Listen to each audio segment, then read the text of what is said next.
Hello दोस्तों, नमस्कार। आपका बहुत बहुत स्वागत है अज्ञात 97 पे। दोस्तों, आज से हम शुरू करने जा रहे हैं डेली वोकैब्डोज। ये दोस्तों डेली की डेली मिला करेगी, मंडे टू सैटरडे रहा करेगी ये वीडियो। और आज से हम इसकी नई सीरीज शुरू करने जा रहे हैं। तो आज है 4 दिसंबर, इसका पहला वीडियो है।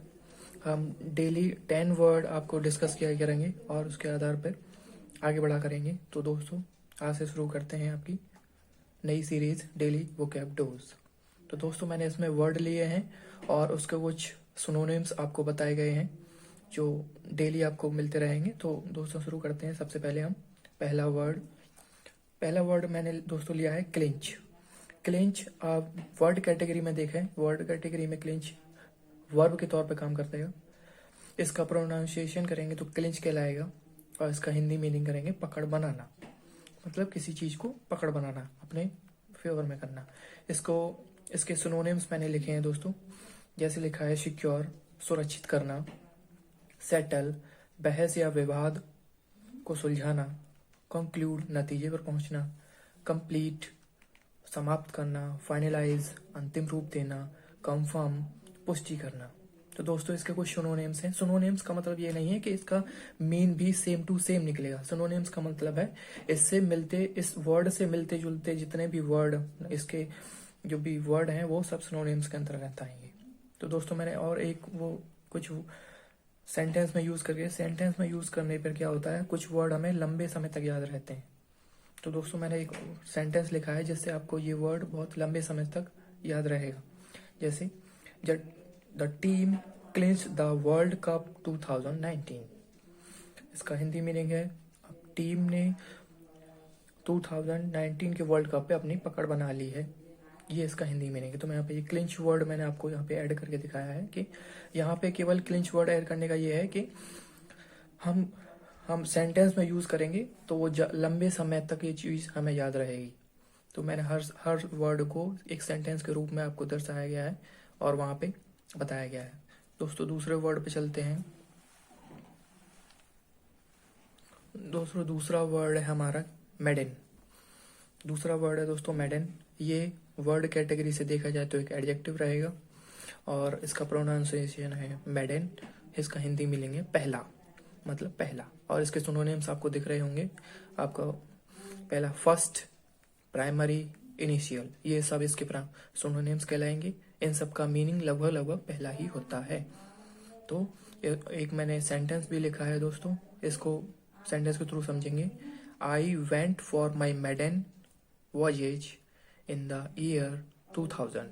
इसका हिंदी मीनिंग देखें तो मेरी पहली समुद्री यात्रा 2000 में हुई थी।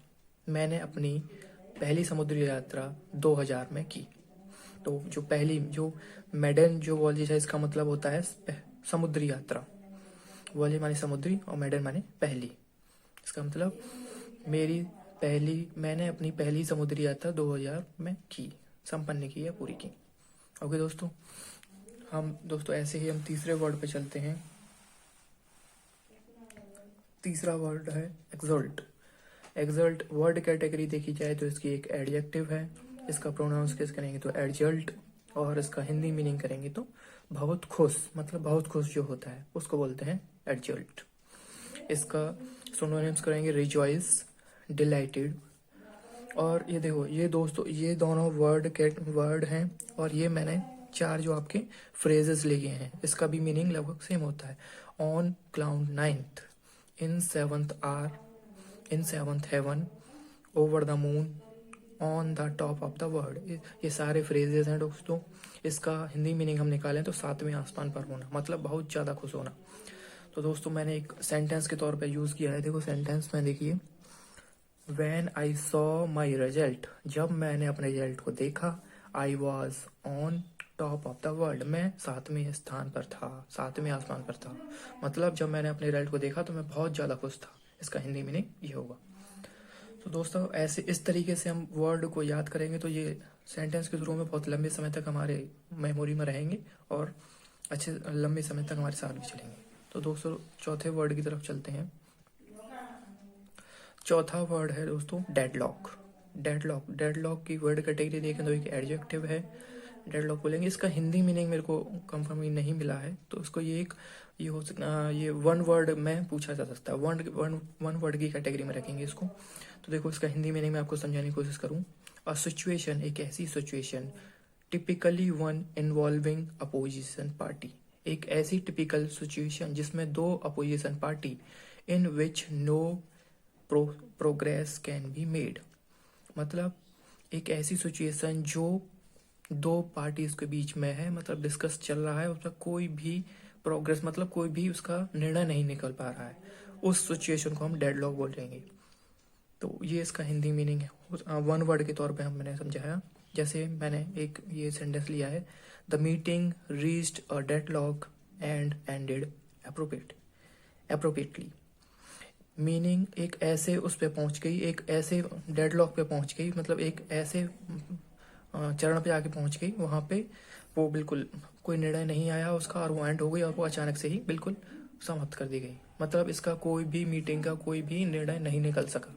ये डेडलॉक इस वर्ड को, कैटेगरी को फाइनलाइज करेगा। ठीक है दोस्तों अब हम करते हैं अपने पांचवें वर्ड की तरफ। पांचवा वर्ड देखो दोस्तों, हमें दिख रहा है एरा।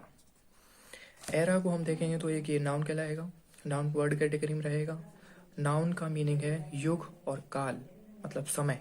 जैसे सिनोनिम्स आपको दिख रहे हैं, age, epoch, period, eon, phase, ये सारे आपको सिनोनिम्स। ये आपके कुछ वर्ड आपको देखो, एक वर्ड इसमें एपोक नया होगा, इयन भी हो सकता है नया हो, इन सब का मीनिंग लगभग काल या युग से होता है, मतलब एक एरा से होता है, मतलब एक समय से होता है।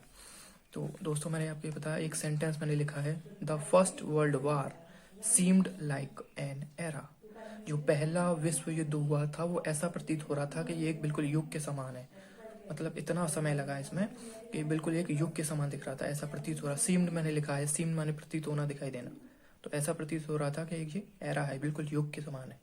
तो ये दोस्तों मैंने दिखाया आपका छठा वर्ड, ये आपकी बहुत ज़्यादा भी न्यूज़पेपर में भी देखने को मिल जाता है, ये है पिलग्रिम। पिलग्रिम की हम वर्ड कैटेगरी देखें तो ये एक नाउन है। नाउन का हिंदी मीनिंग देखें तो तीर्थयात्री, ये भी एक सिनोनिम्स के तौर पर ही काम आएगा। देखो मैंने लिखा है, अ पर्सन हु, एक ऐसा व्यक्ति जो जर्नीज टू स्केयर्ड प्लेसेस, जो यात्राएं करता है पवित्र स्थानों की, फॉर रिलीजियंस रीजन, मतलब अपने धार्मिक कारणों की वजह से। एक ऐसा आदमी जो लगातार यात्रा करता है पवित्र स्थानों की, मंदिरों की, एक अपने धार्मिक कारणों की वजह से। तो ये हो गया। तो मैंने एक सेंटेंस लिखा है, देखो न्यूज़पेपर में भी हाल फिलहाल में आया था, the Pakistan government gave a 1 year permission of the pilgrims, मतलब पाकिस्तान गवर्नमेंट ने 1 साल के लिए परमिशन दे दी है तीर्थयात्रियों के लिए, क्योंकि पाकिस्तान में कोई ऐसा तीर्थ स्थल है वहां पे अब तीर्थयात्रियों को परमिशन मिल गई है कि वहां पे जाके वो अपना जा सकते हैं। तो ये दोस्तों ये था। अब हम चलते हैं 7 वर्ड पे। 7 वर्ड है कोलिशन। कोलिशन का वर्ड कैटेगरी देख रहे हैं तो एक नाउन है, और इसका हिंदी मीनिंग गठबंधन। आजकल बहुत ज्यादा वोट चुनाव चल रहे हैं तो ये वर्ड आपको न्यूज़पेपर में बहुत देखने को मिलेगा, गठबंधन। इसके कुछ सिनोनिम्स हैं, alliance, union, partnership, federation, association, consortium और कोलिशंस। ये कुछ वर्ड हैं, ये इसका पूरे हिंदी में गठबंधन है। ये सब वर्ड, इन सब वर्ड कैटेगरी की भी देखें, इन वर्डों को वर्ड कैटेगरी में देखें, ये सभी नाउन में ही रहेंगे। तो देखो मैंने एक सेंटेंस लिखा है, ये वर्ड सेंटेंस लिखा है, the 2 parties have agreed for coalition, मतलब 2 पार्टी सहमत हो गई हैं गठबंधन के लिए। तो कोलिशन वर्ड यहाँ पे मैंने यूज किया है, तो इसका हिंदी मीनिंग बहुत आसानी, मतलब बहुत आसानी से हम कर सकते हैं। दोस्तों हमने चौथा 8th वर्ड लिया है जिटरी। जिटरी का हम वर्ड कैटेगरी देख रहे हैं तो एडजेक्टिव है। जिटरी का मतलब होता है तनाव में होना। तो ये कुछ सिनोनिम्स हैं, जैसे नर्वस, टेंस, एनेक्सियस, एक्सिटेटेड, ये कुछ वर्ड हैं, इसका मतलब तनाव में होना। तो देखो आजकल बच्चों के कितने सारे, मैंने एग्जाम्पल भी केवल वैसा ही लिया है जो आप पे सूट करे। जैसे students feel jittery for the exam, student feel करते हैं बहुत ज़्यादा तनाव में जब वो एग्जाम से पहले सारे विद्यार्थी बहुत तनाव में महसूस करते हैं। ये जिटरी जो वर्ड है मैंने आप लोगों से रिलेटेड इसलिए किया है कि आपको बहुत लंबे समय तक ये याद रहे। स्टूडेंट को मैंने एग्जाम्पल के तौर पे इसलिए है क्योंकि एग्जाम के टाइम पे बहुत सारे बच्चे बहुत सारे तनाव लेते हैं। तो ये वर्ड कैटेगरी आपको ये हो गया। दूसरा हम वर्ड लेके आते हैं 9वां, साल्वेज। साल्वेज एक नाउन भी है और एक वर्ब भी है। साल्वेज का हिंदी मीनिंग देखें बचाव या बचाव कार्य, ऐसे कार्य जो बचाव करते हैं, मतलब दूसरों की मदद करते हैं। जैसे रेस्क्यू, रिकवर, रिट्रीव, मतलब ये एक ऐसी बचाव कार्य कौन सा, जैसे समुद्री यात्रा में जैसे कोई बाढ़ में फंस जाता है या फिर कोई अभी जो हाल फिलहाल में चल रहा है एक टनल गिर गया था, उसमें जो रेस्क्यू टीम काम की थी वो साल्वेज, वहां पे साल्वेज के रूप में तौर पर काम होगा। तो दोस्तों ये होगा 9th वर्ड। एक लास्ट वर्ड आज का हमारा ये रहेगा मल। मल एक वर्ब है, इसका हिंदी मीनिंग है विचार करना। तो देखो इसके कुछ सिनोनिम्स लिखे हैं, कंसिडर, परयूज, पॉन्डर, इन सब का मतलब होता है विचार करना। और मैंने एक सेंटेंस के तौर पे यूज किया है दोस्तों, ये है the Indian railway is mulling two by coaches from the private sector. तो इंडियन रेलवे ने क्या विचार कर रहे हैं, इंडियन रेलवे विचार कर रहे हैं कि ये हम जो कोचेज हैं मतलब डिब्बे हैं वो प्राइवेट सेक्टर से खरीदेंगे, उनसे ही बनवाए करेंगे। तो ये एक सेंटेंस है जिसमें मलिंग वर्ड जो आया है वो हमारे काम का वर्ड है। मलिंग माने होता है विचार करना। तो दोस्तों ये हमारे थे आज के 10 वर्ड। लगातार यही वर्ड आपके मतलब डेली की डेली मंडे टू सैटरडे आते रहेंगे और आपको इनको नोट डाउन भी करते जाना और इसका मीनिंग भी आपको मतलब रिवाइज भी करते जाना है। और मैं बीच बीच में क्यूज भी कराया करूँगा, तो आपको बहुत ज़्यादा हेल्प रहेगी, मतलब रिवीजन के तौर पे हम रिवाइज भी करते जाएंगे। तो दोस्तों मिलते हैं नेक्स्ट वीडियो में। Thank you.